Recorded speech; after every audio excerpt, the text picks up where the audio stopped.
evil is ever justified. Let me tell you that Brian Hare was my teacher, and he taught me that no cooperation with evil was ever justified. He taught me that. No cooperation with evil was ever justified. That's what he taught me 30 years ago. No cooperation with evil is ever justified. I was taught. This is what I was taught. You never do evil in order to do good. This is how I was taught. Now we're going to be joining a group that will be doing abortions, sterilizations, and birth control. And I'm also telling you there are referrals in Caritas Christi, at least in St. Elizabeth, that refer people for abortion. I know someone, and the doctor is still there.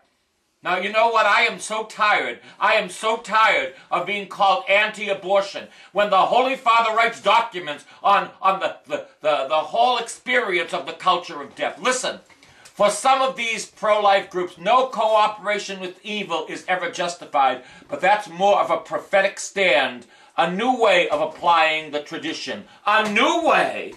I learned that 30 years ago. This is no new way. This is reality. You don't cooperate with the devil in order to do good. I have with me C.J. Doyle, and he's going to be telling us some more. C.J., are you there? Well, I guess he's not.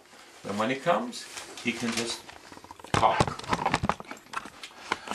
Oh, I am so tired. I am so tired.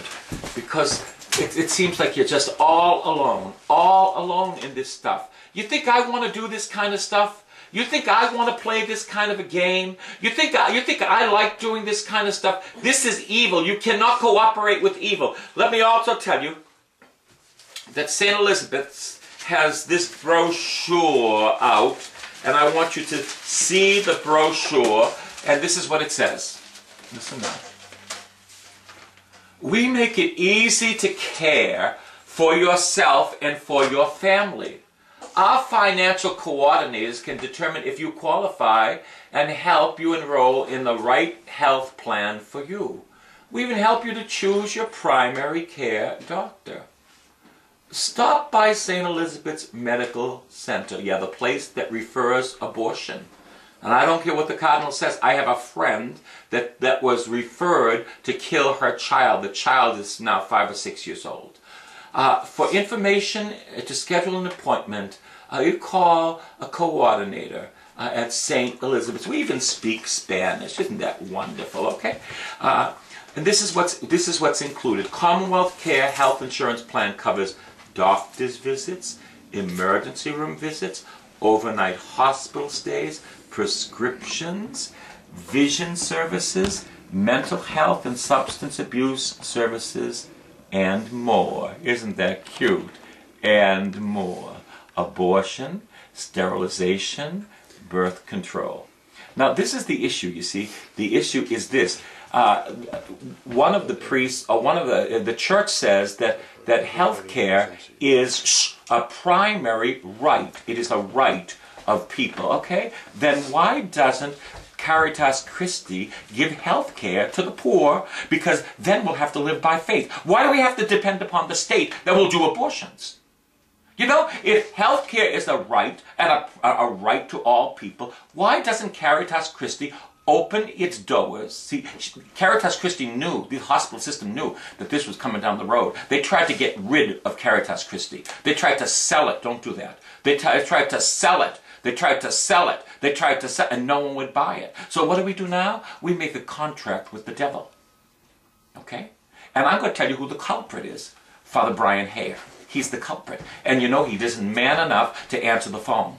He isn't man enough to take telephone calls. He isn't man enough. He's the one that's supposed to be so astute in these matters. He's the one that taught me you never do evil directly. And this is directly because they will kill their children. They will kill their children. And you know, is this directly? Well, it is directly. When you refer them to people, it's like me driving a car to a bank robber. I'm not directly going to be responsible, but the bank robber can go in and steal, and I too will go to jail. I will tell you, the princes of the church that talk about this stuff, and they say that you cannot go against the church. This is not the church. This is the devil. And the princes of the church will go to hell because they are responsible. They are responsible for the killing that the healthcare system will do. And let me tell you this, if healthcare is a right for the poor, then why doesn't Caritas Christi open its doors for the poor and live by faith? Why do we have to marry the state? The state which is pro-abortion, pro-sterilization, and pro-embryonic stem cells. You know, give me a break. Give me a break. This is so sad. I will tell you, the princes of the church that consort with evil will go to hell unless they repent. This is not, I'm not playing around. I'm not playing around. I'm not playing around. You know, you can have your Pharisaical students and your Pharisaical theology students and your theology professors. They can tell you anything. They also tell you that Jesus Christ hasn't been raised from the dead in reality too. Some of them, you know, most of them. You can listen, you're going to pick and choose because you know what? As Cardinal Law said, we don't have a cafeteria Catholicism. Well, I guess we do now. And this makes me very upset because I am sick of it. I am sick of it. It gets me so hurt. And then they call us anti-abortion extremists. You never do evil directly. Okay, this isn't direct. No, it's not direct, but I'm going to tell you, it's direct enough. It's direct enough because these people will say that abortion is necessary. Let's see if I have with me CJ. CJ, you with me? I guess he's not. I'm going to read from the article of the Globe. And this is in Sunday. Yes, CJ. Oh, I'm very upset.